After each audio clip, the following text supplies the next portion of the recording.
umurong ang yagbols ng mga taga-kamara, mga kababayan, dito sa impeachment laban kay Vice President Sara Duterte sa magiging desisyon ng Senado. Inawat po nila ang Senado, mga kababayan. Kasi alam po nito mga buaya na hindi po kaparehas ng desisyon nila ang magiging desisyon ng Senado. Kasi ang Senado po, no, ibinunyag na po ni Jinggoy Estrada, aniya, 19 hanggang 20 na mga senador, ibabasura ang impeachment kay BP Sara. Samantalang itong mga buaya, lahat sila ipa-impeach si Inday. O ito po ang balita, mga kababayan. Patunay na tila naduwag, umurong ang yagbols, kaya teka lang Senado, awat muna.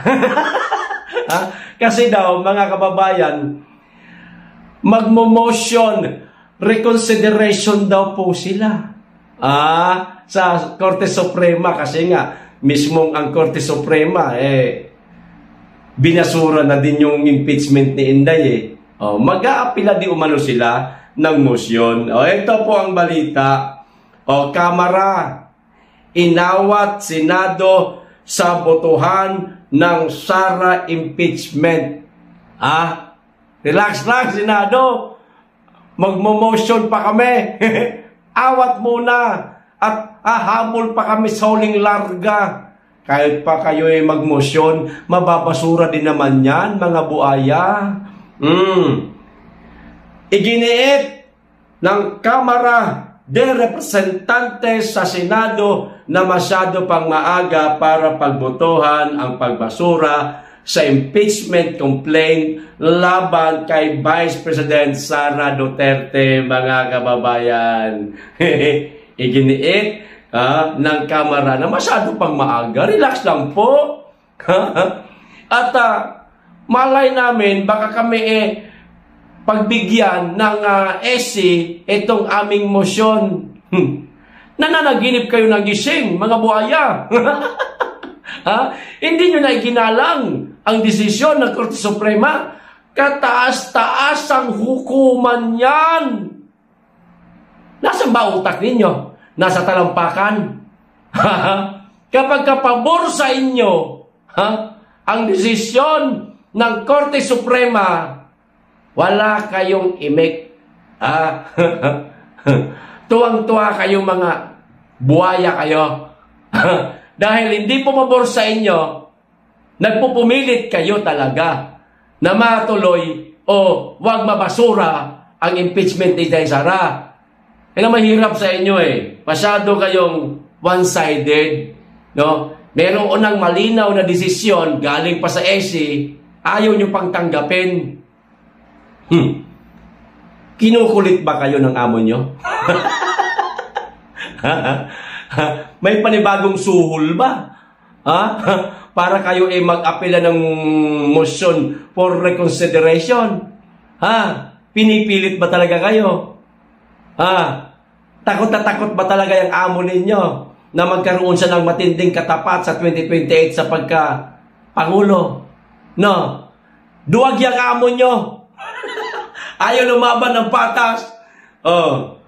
Ayon kay House spokesperson Attorney Princess Abante, magsasampa ng motion for reconsideration ang Kamara sa Supreme Court o EC kaugnay ng binasurang impeachment complaint laban kay Vice President Sara Duterte, kaya dapat hintayin ng Senado ang pinal na desisyon sa isyu. Sus ko naman, mga madam at sir dyan sa Kamara, kung ano man po ang naging desisyon ng Korte Suprema, yun na ho yun. Hindi na ho yun mababago. Kasi kapag pinagbigyan po nila ang inyong motion, lumalabas na wala silang isang salita nasusuhulan sila o baka naman natatakot sila. Igalang po naman sana ninyo ang desisyon ng Korte Suprema. Mukha ninyo, mga taga-kamara.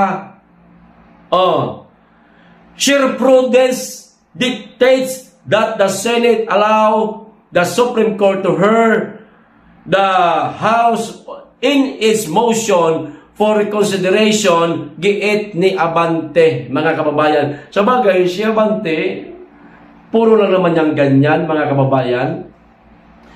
No? Parang, hindi man po ito yata nakakaintindi ng batas. Parang lang. Kasi, kung talagang matalino itong attorney, igagalang niya ang naging desisyon ng Korte Suprema. Mayroon pang hanggang Agosto 11, 2025 ang Kamara para maghain ng motion for reconsideration sa desisyon ng ICC noong Hulyo 25 kung saan binasura ng Korte ang ika-4 impeachment complaint kay Duterte dahil sa patakaran ng 1-year ban. So, dali-dalian yung kilos nyo. Bukas, Lunes, 4 ngayon. O di lakad kayo, mag-file na kaagad kayo ng motion for reconsideration. At mag-aantabay na lang ang Senado kung ano ang magiging desisyon uli ng Korte Suprema. Kapag binasura uli ng Korte Suprema yung inyong MR, tama na Sipir na bibig ninyo tumahimik na kayo. Okay? Para tuluyan ng mabasura ang impeachment kay Inday Sara. Ang kukulit ninyo. Hindi kayo makaintindi. Any premature action such as a Senate vote effectively abandoning the impeachment trial may be interpreted as a disregard of due process. Allah, grabe. What it may be construed as a political shortcut that undermines the constitutional rules of the House. Saad ni Abante pa rin, mga kababayan. Ito pa. Nauna rito, sinabi ni Senate President Pro Tempore Jinggoy Estrada na posibleng pagbotohan sa susunod na linggo ang pagbasura sa impeachment complaint laban kay Vice President Sara Duterte, mga kababayan. Diyan ho sila ngayon nangangamba. Kasi naman, si Jinggoy, parang tinakot pa itong mga taga-kamara. Hala kayo, yari kayo. Sa susunod na linggo, pagbobotohan na ng Senado ang impeachment complaint laban kay VP Inday Sara at 19 hanggang 20 senador ang magbabasura nito. Kaya ngayon, ang Kamara, mga kababayan, natataranta na. Hindi na nila alam kung ano gagawin nila. Kaya nagkukumahog sila ngayon na magmosyon, mga kababayan. Inawat mo na sandali, natakot, naduwag. Sandali, wag muna. Magmamosyon pa kami. Wala nang magagawa yung motion ninyo. Baka sa Lunes nga, bukas, alinggo ngayon Baka bukas nga, wala kayong magagawa kapag sinimulan na ng Senado ang pagbasura sa impeachment sa pangalawang Pangulo dahil ang Senado tumatalima sa kung anuman ang naging desisyon ng Korte Suprema. Mga tanga!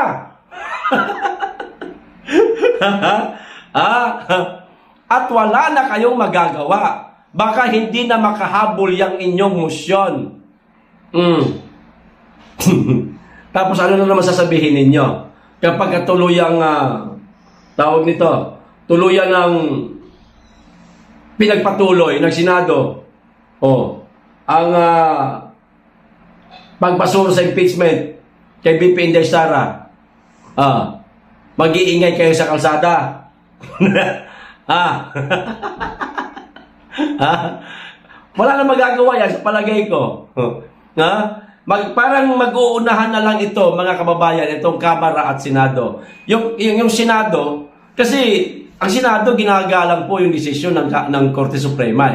So, yun na yun ang desisyon ng Korte Suprema. So, ang gagawin na lang ng Senado, sige tuloy tayo para maibasura na natin ng tuluyan ang impeachment kay Inday Sara. Itong Kamara naman, mga kababayan, magmamadali sila ngayon na magmosyon. Pupunta sila sa Korte Suprema para mag-apila sila ng motion for reconsideration. Paunahan na lang ito. Paunahan kasi siyempre, mag-aapila sila. Didesisyonan pa yan ng Korte Suprema yung kanilang motion. No? Pag-uusapan pa yan. No? Kung ano magiging desisyon, basura pa rin yan. Kasi naglabas na po ng unang desisyon ang SC na wala na. Totally, basura na talaga yung impeachment. Yung Senado naman, tuloy-tuloy na. Basura na, matik. Hindi na makakahabol yung motion. Palagay ko lang, mga kababayan. Naaawa ako dito sa mga taga-kamara. Grabe. Nautusan kasi ng gusto ni... Leyte. Nautusan eh. Ilaglag nyo. Dapat ma-impeach yan. Kasi mabigat na kalaban yan sa 2028. Sanay ako lumaban mag-isa, walang kalaban. Lumaban mag-isa, walang kalaban. Sanay ako kumandidato na walang kalaban. Di ba? Para siguradong panalo. Ano nangyari kay Ate Nene? Di ba? Ayaw ko nang may kalaban para ako panalo, ganon. Ungas! Kahit ma-impeach si BP Inday Sara, baka nakakalimutan mo, mayroon pang mga Duterte. Baka swertehin pa. Tumakbo itong si Baste ng presidente sa 2028, manalo pa. Baka nakakalimutan mo. Tamba.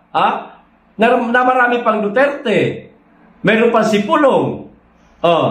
Pwede nga tumakbo si Marcoleta ang presidente. Kasi patas na mama ito. Hindi ito nababayaran kasi may prinsipyo ito. Maraming kaalyado ang mga Duterte na pwedeng humalili kay Inday, tumakbo sa pagka-presidente sa 2028 kung sakasakali na ma-impeachment ang pangalawang Pangulo. Tamba, marami ka pa rin makakalaban. Sigurado yan. At may nalaman ako, may pinapahinog ngayon ang Duterte, ang mga Duterte allies o mga kapartido ng ating Tatay Digong, may pinapahinog ngayon. Kasi reserba ito kung sakasakali nga na ma-impeach si BP Inday. Yun po ang magiging kandidato sa pagka-presidente sa 2028 para magkaroon po ng matino, magaling na pinuno ang ating bansa. Hindi lutang bangag. Ganon. Dagdag ko pa po itong isang balita, mga kababayan. Yung tungkol pa rin po sa controversial na flood control project, kung sino-sino itong mga nasa likod nitong palpak at may bahid korupsyon na mga proyekto ng flood control project. Sabi dito sa balita, bistado na daw ni Marcos kung sino itong mga elected official, mapa senador man o mapa tawag nito, mapa congressman man na tumiba-tiba dito sa mga flood control project na wala ho tayo makita kahit na anino. No? Ito ang sabi sa balita, PBBM, bistado mga tumiba sa flood control project. Bistado na niya. Hanggang dyan lang yan, mga kababayan. Hanggang bistado lang yan. Wala namang gagawing aksyon ng mama na kasi Weak man yan. Hindi man niya marunong yata magparusa itong mama na ito. Dapat ipakulong mo kung alam mo na pala kung sino, Marcos. O, bistado na ni Bongbong Marcos Jr. kung sino-sino ang tumiba sa mga proyekto ng gobyerno kabilang na ang mga palpak ng flood control project ayon kay Senador Erwin Tulfo. Kilala mo na pala bakit nag-ingay ka pa? Sana sinampahan mo na kaagad ng kaso para matigil na etong mga elected official, lalong-lalo na mga congressman na mapagsamantala sa kaban ng bayan. Kinukurap lang ang pondo, wala tayong nakikita ng mga proyekto. Huwag ka nang maraming satsat, Marcos. Sampahan mo na kaagad sila ng kaso. Puro ka naman kasi yabang Wala ka namang ginagawa Wala ka nang nagawa na proyekto. Wala ka pang ginagawang hakbang para makasuhan itong mga buwisit na ito. Lalaki ka, di ba? Lalaki ka man kaya. Matapang man kaya ang mga Marcos. Nasaan yung tapang mo? Ilabas mo ngayon ang tapang mo. Ngayon yan kailangan. Kalbanin mo yung mga lintek, mga kawatan ng mga elected official, mga congressman na tiba-tiba dito sa flood control project na puro corruption na lang. Ito sabi ni Erwin Tulfo. Balita ko po, kilala na po ni Pangulo. Kilala na po ni Pangulo yung tao na yon. I think may na-identify na po siya. Kaya nga po, hindi ko na lang mabanggit. Baka ayaw ko na po pangunahan ang public works. Ayaw ko na pangunahan ang investigasyon ng Malacanang. Pero na-identify na nila paglalahad ni Tulfo sa interview sa DWIZ nitong Sabado. Na-identify na. Anong gagawin niya? Yun lang, hanggang ganun lang. Baka tawagan niya lang. Tigil mo na yan. Kasi mabait daw yan Tigil mo na yan. Puro kabait, wala kang tapang, walang silbihan. Piste. Aniya, pinigil umano ni Pangulong Marcos ang paglabas ng pondo sa mga flood control project kabilang ang isang lalawigan sa Region 4B dahil bilyon-bilyon ang budget sa flood control, palagi pa rin binabaha. Region 4B po. Region 4B, lumobo yung mga island provinces po. Island ulit ba ito ulit ba magsalita itong si Rapitul, Erwin Tulfo parang mga ito inang Lenlen. Island provinces ayon sa senador na ang tinutukoy ay ang Mindoro, Marinduque, Romblon at Palawan. Isiniwalat din nitong may 35 miyembro ng Kamara de Representantes ang kongresista. Kaya kontratista, kaya napapanahon ang panukalang batas para ipagbawal sa mga kontrata ng gobyerno.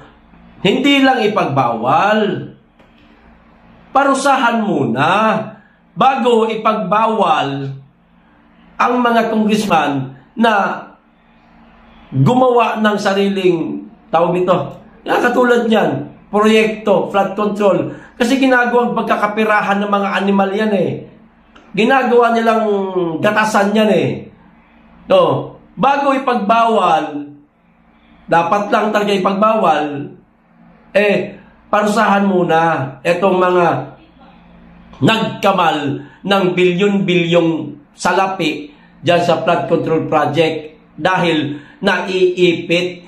Sino?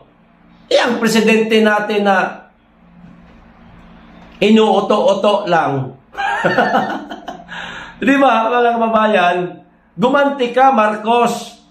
Ikaw kasi ang sinisisi ngayon ng mga tao.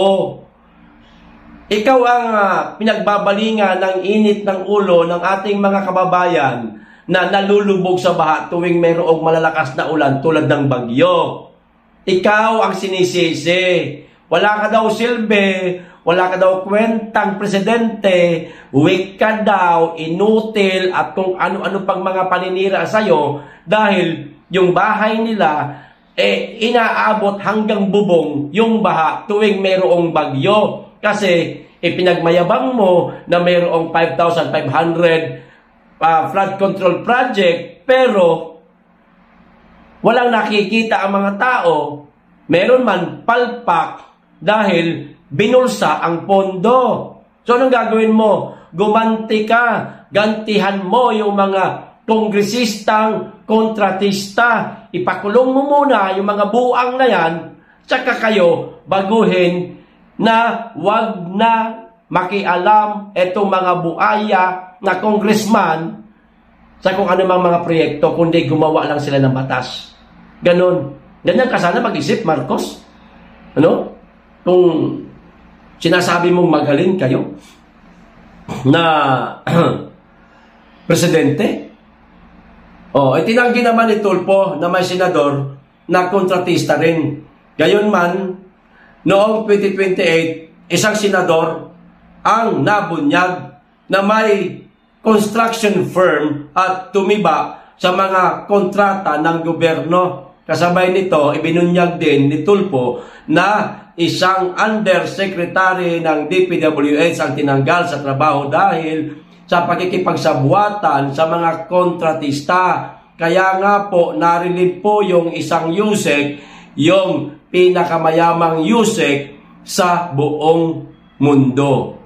Wika ni Tulfo. Sa ngayon, wala na yan sa Senado. Wala nang ganyan. Ang meron lang ganiring mga kontratista nasa House of Representative.